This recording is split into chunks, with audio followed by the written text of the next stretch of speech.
Bem-vindo ao meu canal. Meu nome é Solange Almeida da Cruz, sou enfermeira, trabalho como técnico de enfermagem já há bastante tempo e a ideia desse canal é trazer questões que nos facilite o estudo para concursos. Nós entendemos que o concurseiro de enfermagem, tanto o enfermeiro como o técnico de enfermagem, ele tem pouco tempo para estudar. Então, com essa ideia, nessa perspectiva de ajudar a essas pessoas que são concurseiros, que têm pouco tempo, que nós vamos tentar enxugar algumas temáticas e trazer de uma forma direcionada para os concursos. Nesse momento, não há um concurso específico, nós estamos trazendo temas de forma abrangente dentro da enfermagem para discutir. E hoje, o tema para nós discutirmos um pouco, nós apresentarmos um pouco do nosso entendimento acerca é o choque. Então, são 4 os tipos de choques. O choque cardiogênico, o choque hipovolêmico, o choque obstrutivo e o choque distributivo. Esses 4 tipos de choques são os choques básicos que a gente estuda nas temáticas de urgência e emergência. Então, em relação ao choque hipovolêmico, ele pode se apresentar de 2 formas. Nós podemos ter o paciente que apresenta um choque hipovolêmico do tipo hemorrágico e o choque hipovolêmico do tipo não hemorrágico. Quando nós estamos diante de um paciente que apresenta o choque hipovolêmico do tipo hemorrágico, nós entendemos que esse choque ele está relacionado à perda sanguínea. Eu quero, pela experiência, pela minha vivência e pelas oportunidades que estamos tendo ao longo da vida, eu quero trazer para que nós nos prestemos atenção, nos remetamos aos termos que é comum no nosso dia a dia e que às vezes nos momentos de estudo para concurso ou diante de uma questão de concurso, por todo o estresse, por toda a situação de vida, às vezes a gente perde porque não para um pouquinho e lembra que nós já sabíamos até disso anteriormente. Porque quando nós dissemos pouco, volêmico, volemia, sangue, líquidos. Então, se eu tenho um choque hipovolêmico do tipo hemorrágico, nós estamos diante de um paciente que está perdendo sangue. Pode ter sido por um trauma, uma cirurgia.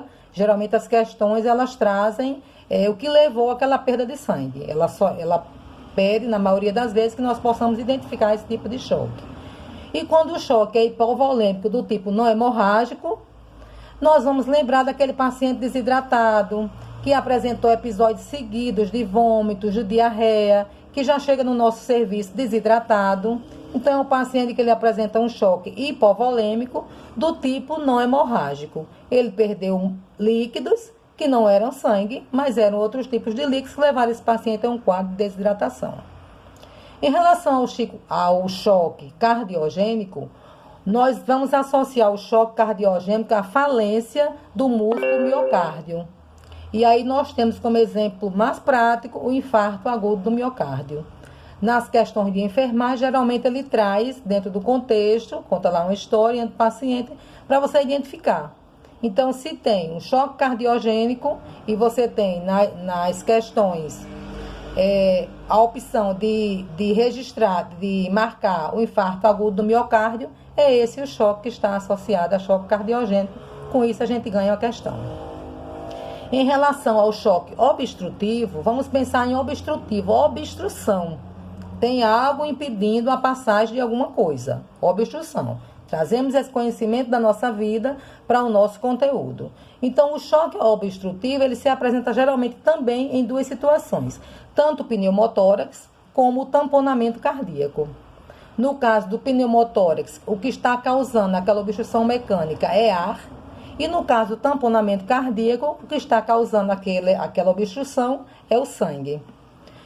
O choque que tem trazido mais dificuldade de apreensão, que nós vamos trazer agora, tentar ampliar um pouco desse conhecimento, é em relação ao choque distributivo, que ele se subdivide em 3 tipos.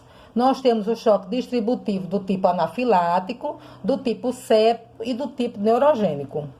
Nós estamos diante de um paciente que apresenta um choque distributivo do tipo anafilático quando ele apresenta uma reação alérgica severa. Nós não estamos falando aqui daquela reação alérgica simples, onde o paciente só tem algumas, às vezes um prurido perilabial, alguma coisa que já resolve mais fácil. quando nós nos remetemos ao choque distributivo anafilático, é aquela reação alérgica severa. E no choque distributivo do tipo séptico, nós vamos associar aí a lembrar a infecção, contaminação por bactéria, pacientes que apresentam quadro de septicemia. Então, você tem um paciente com um choque distributivo do tipo séptico.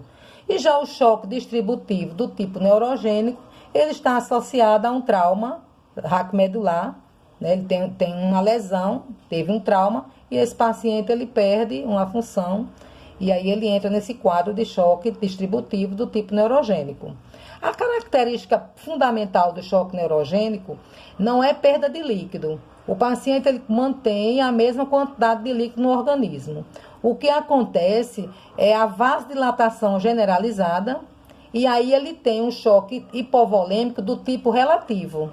Então, nós temos que prestar atenção, nos remetermos aos enunciados, o que é que eles estão trazendo. Então, se eu tenho um paciente com choque distributivo, ele não vai ter perda sanguínea, ele vai ter uma hipovolemia, mas ela é relativa. Por quê? Aconteceu um relaxamento do sistema distributivo desse paciente e ele não consegue distribuir regularmente todos os sangue, os líquidos, não há uma distribuição que leve esse paciente a ficar bem, a homeostasia. Então, essa falta de distribuição, esse relaxamento de veias e artérias, os líquidos não conseguem fluir livremente, leva esse paciente a um estado de choque distributivo do tipo ou neurogênico, ou séptico, ou anafilático. Sigamos estudando.